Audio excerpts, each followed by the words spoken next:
Good morning, good afternoon, good evening, gang. All right, so welcome to week 11. I don't have that many fingers, so you'll just have to imagine number 6. So we are in week 11. So just to give you guys an idea of where we are, where we're going, etc., etc. Actually, I lied.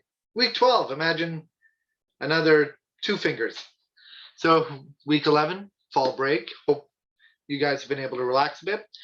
So where we were talking about the mandate system in the Hijaz and the Hashemite kingdom. So we're about a week behind, but that's okay. So this week, week 12, we are going to be looking at Jewish/Zionist terrorism, and we will be looking at basically the shift in Palestine for Palestinian Arabs towards terror, or perhaps not. We shall see. So that's what we're doing today. Do not forget, 19 November, that is a Thursday. This Friday, my mistake. Your Captain America guided writing assignment is due, which means, drum roll please, your research paper is due on the 6th of December, which is in exactly 1, 2, 3 weeks from Monday. So if you haven't started writing it, start writing it. So doing on the 6th of December, I will be posting the final exam study guide on the 6th of December as well. Final exam is on the 17th of December. And so I'll talk more about I'll post a video on what to expect for the final exam. But, if you do not want to hear me blather on about it, you could always read what to expect on exams. Ta-da! All right, so that's where we are. That's where we are going. So now that I've laid out a roadmap, let's get there. There we go.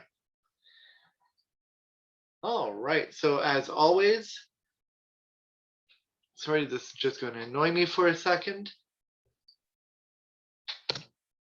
There we go. Everything has a proper space. All right, so as always, we start with our key terms and hard words. Again, some of these are going to be an identification term on your exam. Some of them are just hard words that I don't need to spell or that I just can't pronounce. But this is what we're going to be looking at today. We're going to be looking at Zionist or Jewish terrorism. We're going to be looking at 3 organizations or groups. We're going to be looking at the Haganah. We're going to be looking at Irgun. And we're going to be looking at Lehi, also known as the Stern Gang. So let's start with the Haganah first. Because while the Haganah is not a Jewish terrorist group per se, the 2 main groups we will be talking about with respect to Jewish terrorism will branch off from the Haganah. And we can see this Jewish terrorism as sort of an amalgamation, a combination of second wave, that is nationalist terror, and fourth wave, that is religious terrorism, as they are focused on gaining a homeland for the Jews. So let's talk about the origins of the Haganah. And so while you have the formation of small self-defense organizations in the Jewish communities being formed during the second Aliyah, the second wave of immigration that we talked about, the main forerunner, there we go, to the Haganah proper would be the Jewish Legion, which fought for the British during the First World War. The Jewish Legion was formed by this man on the left, Zev Jabotinsky, a Russian Jewish immigrant to Britain. The Jewish Legion was a 5,000-man strong unit who fought for the British in the Ottoman campaigns in 1917-1918. So they're fighting in the same theater of operations. They're fighting in the same conflicts as the Arab rebellion against the Ottomans, being led by Faisal bin Hussein, Abdullah bin Hussein, and the Hashemite family. So they're sort of fighting at the same time in the same area. So Jabotinsky was a member of the World Zionist Organization, itself a forerunner to the Jewish Agency. The Jewish Agency will be the umbrella organization trying to politically gain the acceptance of a Jewish homeland in Palestine after the Balfour Declaration. So before that, you had the World Zionist Organization, of which Jabotinsky, as well as Herzl and Weizmann, were leaders. And so Jabotinsky was therefore informed about the politics happening in Britain regarding the recognition of a Jewish homeland in Palestine. So he understood that there were negotiations, there was discussion leading towards the Balfour Declaration.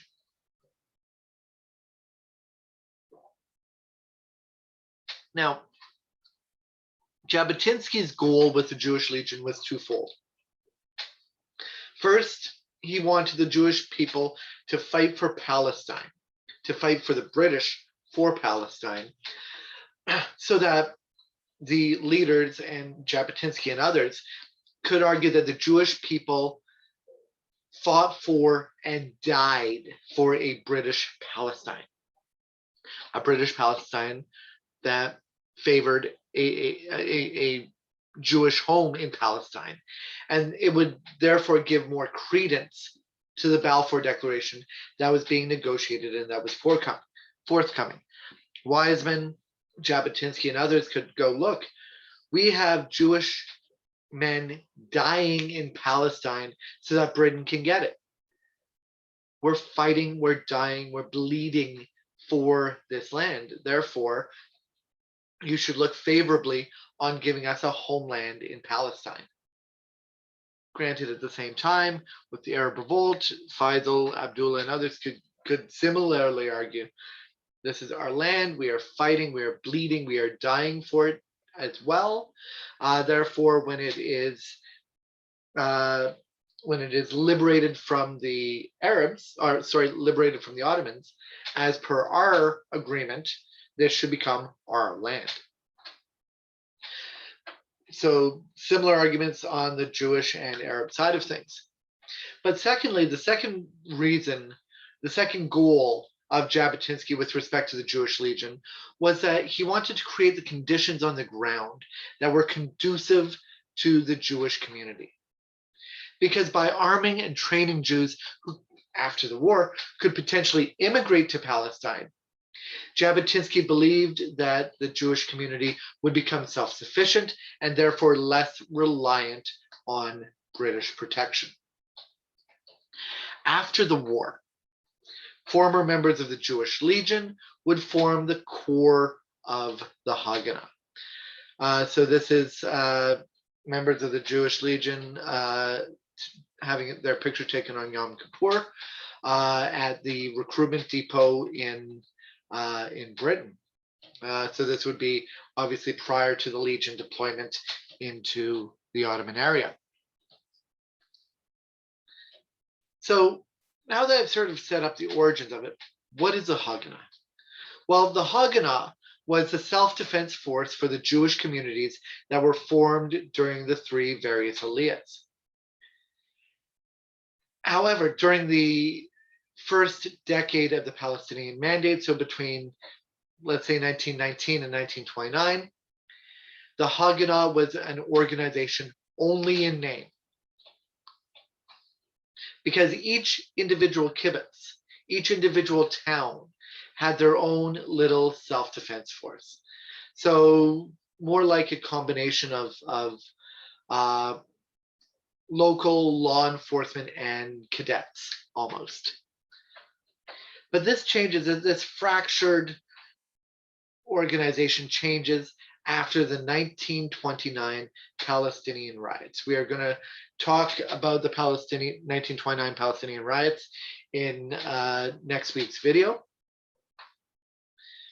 But not for the first time, and certainly not for the last time. Violence will occur in Jerusalem over access to the Wailing Wall, W-A-I-L-I-N-G, the Wailing Wall, the Western Wall. This is the remaining wall of the Jewish temple along the Temple Mount in Jerusalem. And so both Arabs and Jews want access to the Wailing Wall. And so violence occurred over access and being able to access the Wailing Wall. And so between the 23rd and 29th of August 1929, you have a running series of riots throughout the Palestinian Mandate with violence on both sides. 133 Jews will be killed and 339 Jews injured. While on the Arab side, you will have 110 killed and 232 Arabs injured. And what the 1929 Palestinian riots did for the Jewish side, for the Haganah, is it prompted a reorganization of the Haganah into a proper military organization that was designed to protect Jewish neighborhoods and Jewish communities from this type of violence. So between, and we can see they engaged in training, in weapons training. So on the left here, we have 7 men practicing with Sten guns, S-T-E-N. They were machine guns used, semi-automatic weapons used by the British. And on the right here, we have female Haganah unit. Again, this was 8 women being trained on the Enfield rifle. But for the Haganah, between 1929 and the reorganization into a proper military organization to protect Jewish communities, from 1929 until the end of the Second World War, 1945, the Haganah advocated a policy of restraint. A policy of restraint. So the Haganah was focused just on defending the Jewish community and not responding to any Arab provocations. That is, the Haganah would defend their community, but they would not engage in any reprisals, any counterattacks towards the Arab community. And this policy of restraint led to a division within the Haganah between the moderates, who followed this policy of restraint, and radicals, who wanted a more proactive response to the British and Arab officials. So the Haganah, starting out as a sort of unorganized military group, which with a small group in each kibbutz, which is a sort of communal farming community, or every neighborhood, to after 1929 becoming much more organized as a military organization, training and providing self-defense for the Jewish community, and engaging in a policy of restraint. But that shifts as there was a division within Haganah between those who want to continue to just protect the community and not respond, and with those who are going, what the hell, man? Why are you allowing us to be attacked and we cannot attack back? What's going on? Which brings us to the Irgun. The Irgun,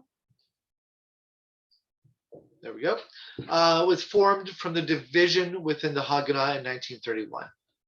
1931, we have the Irgun split off from the Haganah. The Irgun believed that only active resistance against the Arabs and the British could achieve a Jewish state. Only active resistance against the Arabs and the British could achieve a Jewish state. Now, prior to the Second World War, prior to 1939, the Irgun was focused primarily on retribution. So whenever a Jew was hurt or killed, the Irgun would retaliate against the Arab community. And so the example, the analogy I always use is the movie The Untouchables. Sean Connery's character, I always chuckle at this because he's a Scot playing an Irish, playing an older Irish cop, explaining the sort of rules of the game to Kevin Costner's Elliot Ness. So in explaining the rules of the game with respect to the mafia and what you should do, how you should react to them as a police force. If they pull a knife, you pull a gun. If they put one of yours in the hospital, you put one of theirs in the morgue. So it's this idea of escalating violence. They pull a knife, you pull a gun. They put one of your guys in the hospital, you put one of theirs in the morgue. So that was kind of the Irgun mentality, a mentality of reprisal, a mentality of retaliation. So whenever a Jew was hurt or killed, the Irgun would retaliate against the Arab community. So for example, on the 6th of March, 1937, a Jewish man was shot while at prayers at the Wailing Wall in Jerusalem. Shortly thereafter, the Irgun targeted the Arab community in an Arab neighborhood in Jerusalem, shooting one man. A Jew was shot at the Wailing Wall, then an Arab would be shot in retaliation. During the Second World War, legal and illegal Jewish immigration helped grow the Irgun as military-trained immigrants, such as Menachem Begin, a future prime minister, would join the Irgun and change the Irgun into more of a proper military, still terrorist, organization. Now, at the end of the Second World War, the Irgun focused its ire, focused its attention on the British and focused away from the Arabs. Why, you might ask? Well, the belief was that the various Jewish military organizations were now strong enough against the Arab community, so that if the British weren't there, the various Jewish military organizations would be able to not only defend themselves, but in fact gain territory in any fight against Palestinian Arabs. So the goal for the Irgun after 1945 was to get the British out of Palestine. And so the three major attacks by the Irgun against the British prior to 1948, that is the end of the British Mandate, were the King David Hotel bombing, the Acre prison break in 4 May 1947, and the Sergeant's Affair in July 1947. So we're going to first talk about the King David Hotel bombing on 22 July 1946. This is the King David Hotel in a decade prior to the bombing. So this is in 1936. So that part there is that part there. So this part here would be that corner right there, just to give you guys some semblance of how explosive this bomb was. So the King David Hotel bombing, 22 July 1946. The King David Hotel, located in the center of Jerusalem, was the nerve center, the center of British power in Mandatory Palestine. Half the hotel, the southern wing, was given over to the British and served as the administrative and the military hub for Britain in Palestine. With respect to total hotel rooms, basically the British government commandeered 2/3 of the hotel rooms in the King David Hotel. And so as the attacks against Britain by Irgun became more deadly, the King David Hotel after 1945 became like a green zone for the British in Palestine. As such, it made for a tempting target for the Irgun. So in that case, why did it take so long for why did it take so long for Irgun to attack the nerve center of Britain in Palestine? Well, part of it was that Irgun was being held back by the Haganah, who feared widespread retribution and the full force of British might against not just the Irgun, but the entirety of the Jewish community in Palestine. They said, look, if we attack, the British will come down and come down hard, and we cannot deal with that. You can't do that.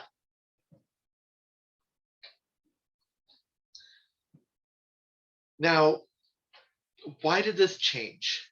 In 1946, why does the Haganah give the green light to the Irgun? Well, after the Second World War, Britain was in the process of rebuilding, obviously, and the new British government under Clement Attlee, ATTLEE, felt that greater demobilization and a slow drawing back from colonial areas like South Asia, India, and Palestine would benefit Britain overall.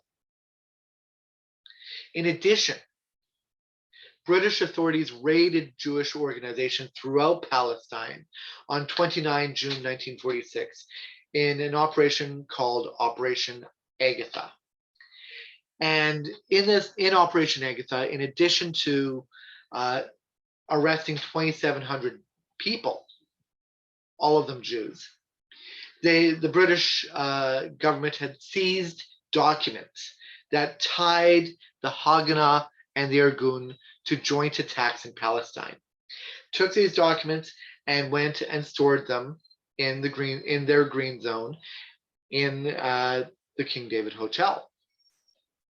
So by 1946, not only were the British perceived to be in a weakened position in Palestine, even with the success of Operation Agatha, but now the British had key evidence that could diminish support of the Haganah and the Jewish community. So the Haganah in 1946 said, okay, we are giving you the green light to go and attack the British at the King David Hotel.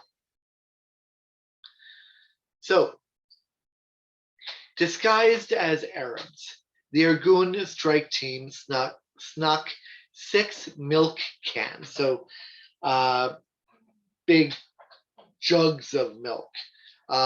Think of them almost about the size of a mini keg would be the best description. So 6 milk cans filled with explosives. So you're looking at almost 350 kilograms worth of explosives. So each milk can had about 55 to 60 kilograms worth of explosives each. So they snuck these into the King David Hotel through the basement entrance of the King David Hotel and hid the explosives. 3 warnings were telephoned to authorities in the area. The first went to the King David Hotel, went to the hotel switchboard. They said, hi, yeah, we're kind of planning an attack on the King David Hotel, so you might want to get people out. And the hotel switchboard basically ignored the warning.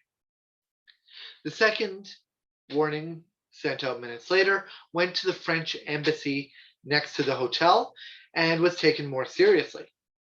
The third went to a major newspaper, the Palestine Post, which relayed the warning to the police and to the hotel.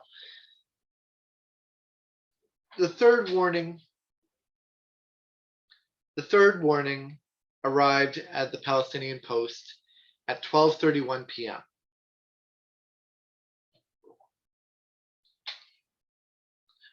The bombs went off at 12:37 p.m., 6 minutes later, and as we can see here, caused a total collapse of the west side of the hotel, killing 91 people.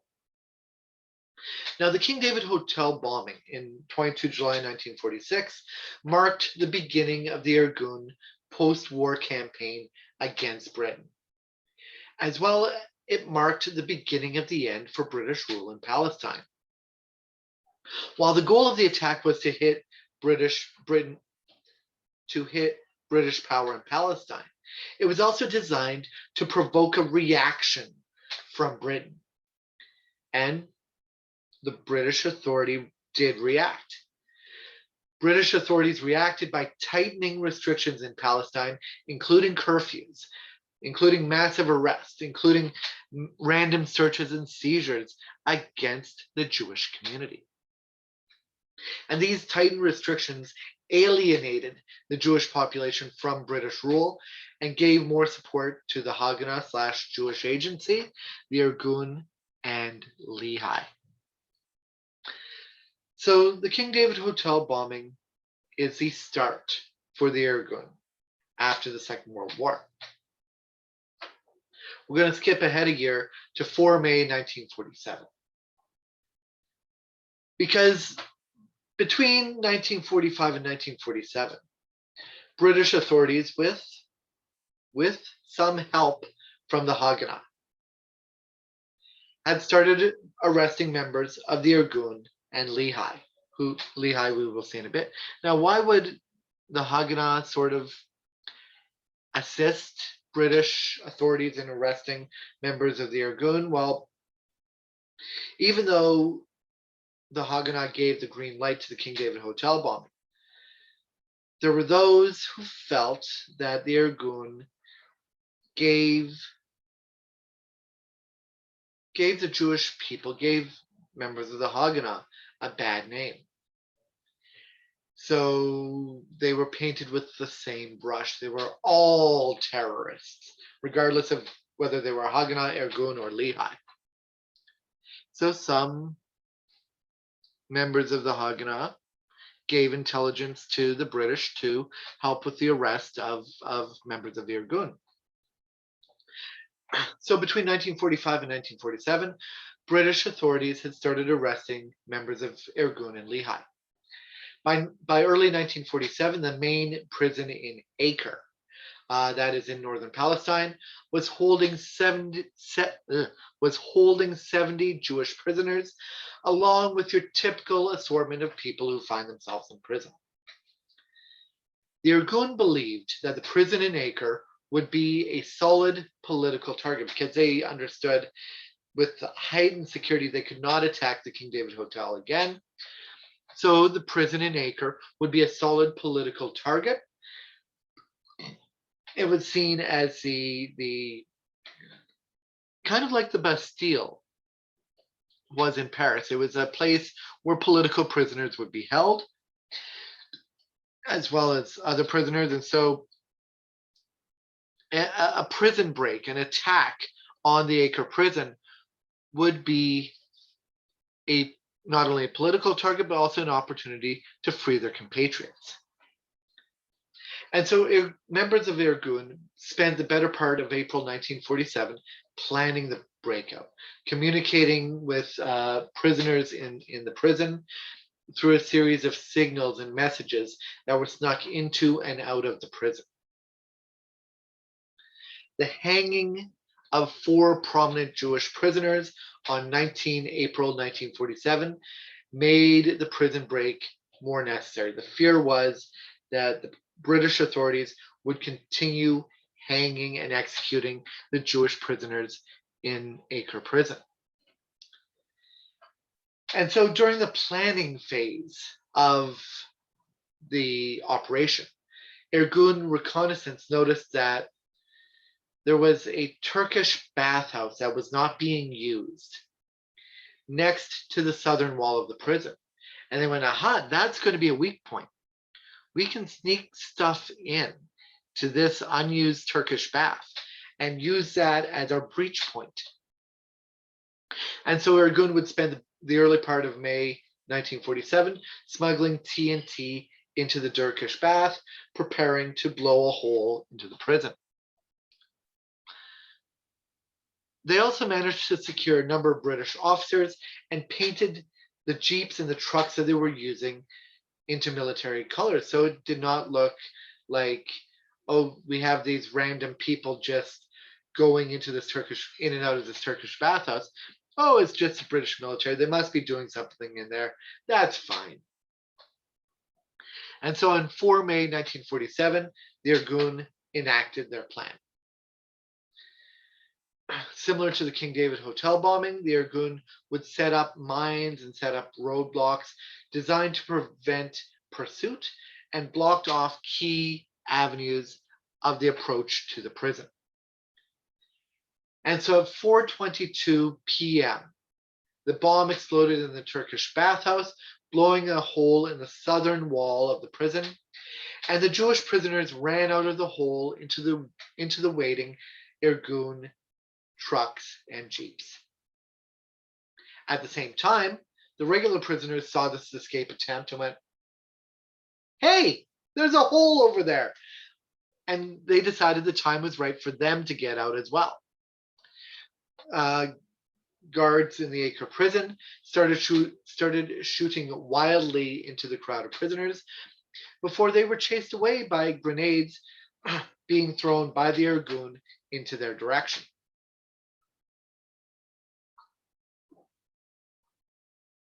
In all, 28 Jewish prisoners and 213 Arab prisoners successfully made their escape. However,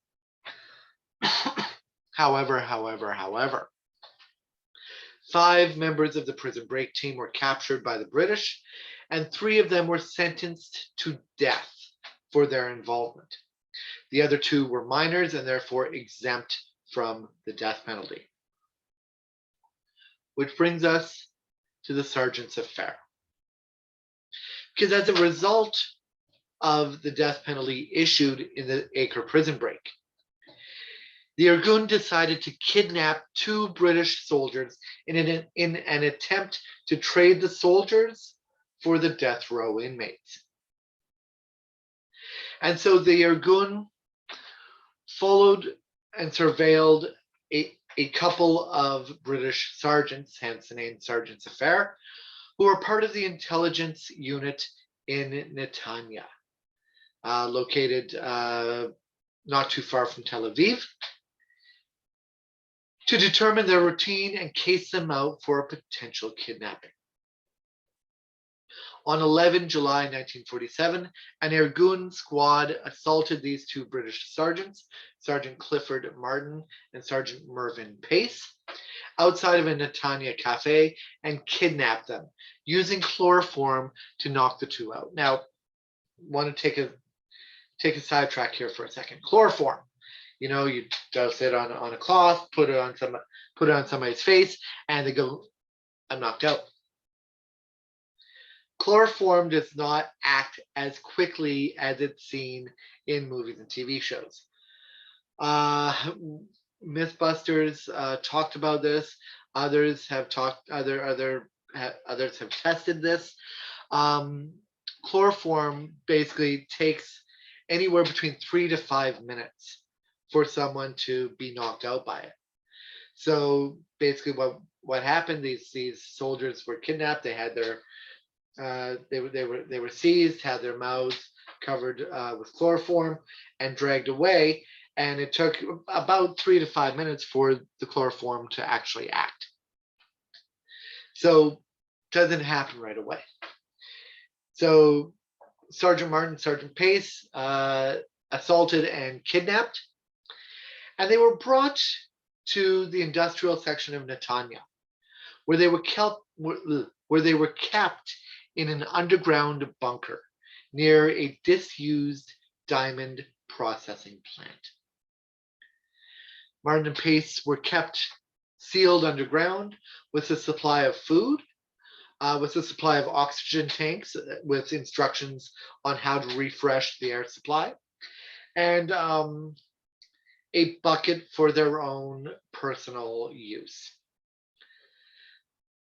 I'll let your imagination go wild with how that bucket was designed to be used. In response, the British authorities in Netanya placed a curfew on the city and placed the city under martial law as they unsuccessfully searched for the kidnapped sergeants. The British, however, were resolved not to make the trade and set the execution date for the 3 for the 3 Irgun prisoners for 29 July 1947. Even after the British authorities received a message reiterating that the sergeants would be killed if the Irgun prisoners would be hung. However, between 4 and 5 a.m. on 29 July 1947, the 3 Irgun prisoners were hung in the Acre prison. At 6 p.m. on the same day, the Irgun hung both Martin and Pace. I was looking for images of the sergeant's affair that would be appropriate. I found pictures of the bodies being hung, but I just felt like it was inappropriate to show these. So this is why we're just looking at a map right now.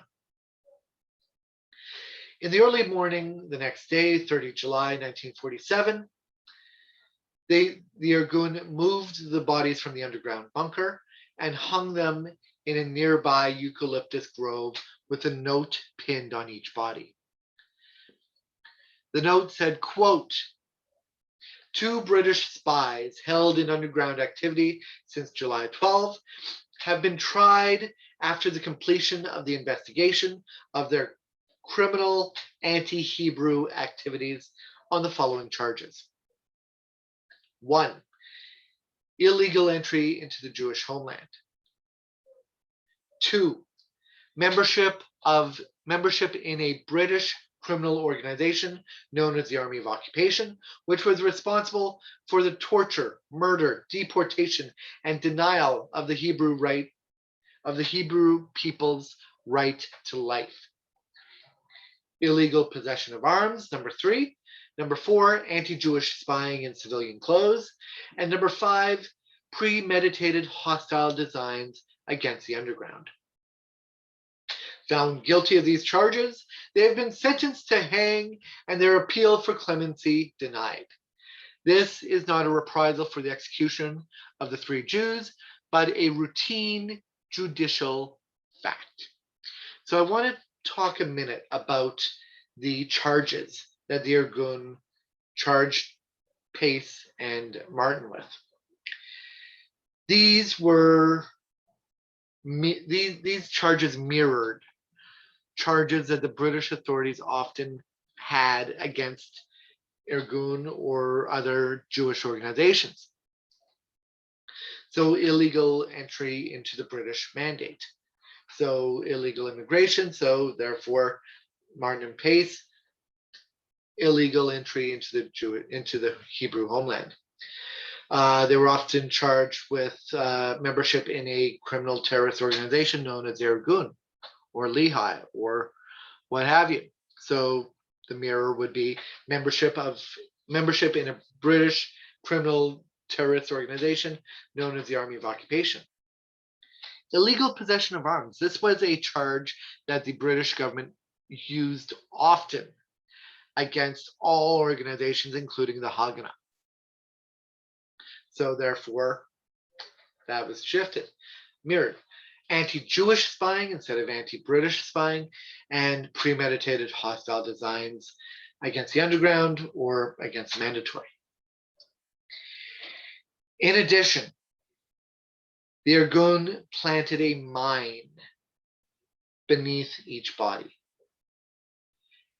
And as the first body, the body of Sergeant Martin, was cut down, it fell directly on the mine, completely destroying Martin's body and wounding 2 nearby British soldiers. Pace's body, the mine was disarmed, and Pace's body was removed from the eucalyptus tree that it was hung on. So we've talked about the Haganah, we've talked about what the Irgun did. So let's talk about Lehigh, also known as the Stern Gang. Now, Lehigh formed as a splinter group created by Abraham Stern, hence the name the Stern Gang. And this was a splinter group from the Irgun in 1940. because similar to what the Irgun split, or the similar to the Irgun split from the Haganah in 1931, in 1940, Stern believed the Stern Abraham Stern believed that the Irgun was not going far enough or acting fast enough against the British. So they're going, if you're not going to do anything, we're going to do it. Now, Lehi will never be more than 200 to 300 members strong, but still had an impact outside of its relatively small size. In particular, the Stern gang, Lehi, focused in a similar way that the Irish Republican Brotherhood of the 19th century did, and targeted British officials and people who were perceived as collaborators. The two major individuals assassinated by Lehi were Lord Moyne on 6 November 1944 and Folk Bernadotte, the Count of Visberg, on 17 September 1948. So the assassination of Lord Moyne. Walter Guinness, also known as Lord Moyne, 6 November 1944. Now, Lord Moyne was the resident minister of the Middle East between 1942 and his death in 1944. Basically, this meant that Moyne was a top British official in the Middle East, overlooking everything from Egypt to the west to Persia, that is modern-day Iran, in the east. Now, Lehi focused or targeted Moyne because they believed Moyne was a voice for Britain in the region and believed that killing him would change British policy in the region.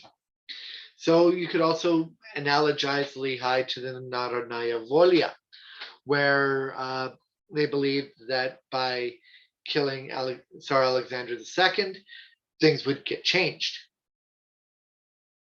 By killing Lord Moyne, the British policy in the region would change. That was the belief of Lehi. And so around 1:30 p.m. on 6 November 1944, two Lehi assassins laid in wait for the return of Lord Moyne to his home in Cairo.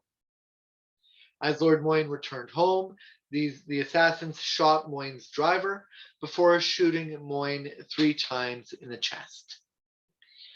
Getting away on nearby bicycles, the two assassins were noted by local Egyptian authorities and chased down. Now, the only reason that they were captured was that the two assassins pledged to only attack any British who were involved, any British police, British people around Lord Moyne, but to avoid any local Egyptian casualties.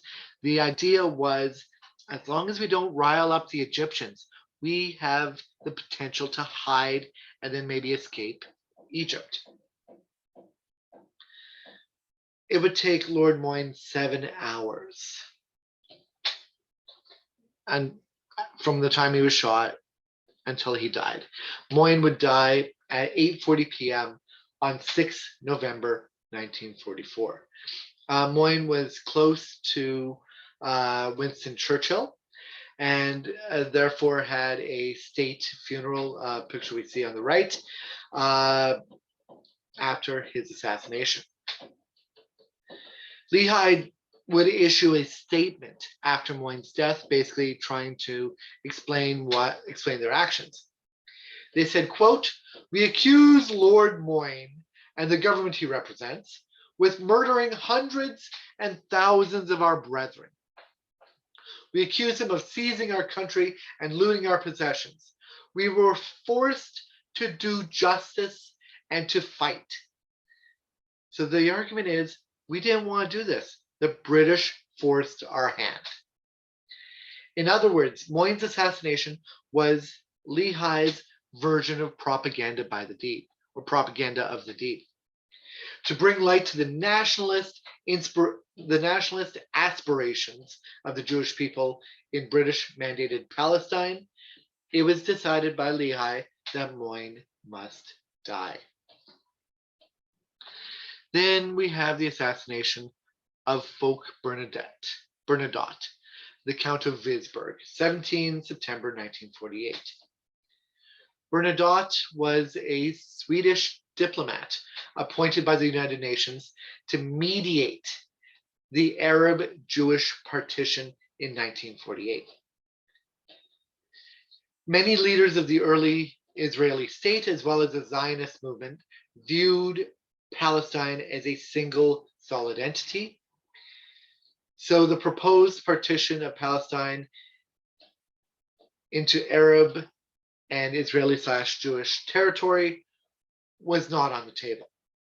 They opposed the partition of Palestine. They said Palestine is one solid state. It cannot and shall not be partitioned.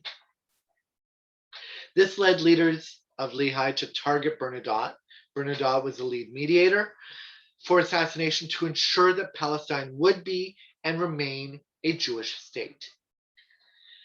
Because by killing someone who's perceived to be closer to a partition plan, the hope for Lehi was to push like-minded officials away from partition and to engender the push towards a Jewish state.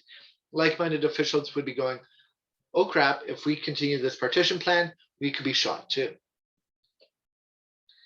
And so a 4-member Lehi team ambushed Bernadotte's motorcade on its way through Jerusalem. And similar to the attack on Moyne, Bernadotte and his French compatriot were shot and killed in the attack, while the non-Europeans were not targeted. After shooting Bernadotte, the Lehi team shot out the radiator and shot out the tires of the motorcade while fighting off the security detail. Bernadotte, shot through the heart, died at the scene. The assassination of Folk Bernadotte led to the Israeli government to disarm the remnants of Lehi, with its remaining structure amalgamated into the newly formed Israeli Defense Force. Now, those involved in the assassination were never really tracked down in the immediate Israeli investigation. But then again, the Israelis never really investigated all that much. Oh, all right. So I talked a fair amount today, in this video, so I'm going to stop here. We are going to pick up and start our discussion of Palestinian Arabs and what's happening with them in the next video. So go forth, slay dragons, and I'll see you guys in the next video. All right, bye.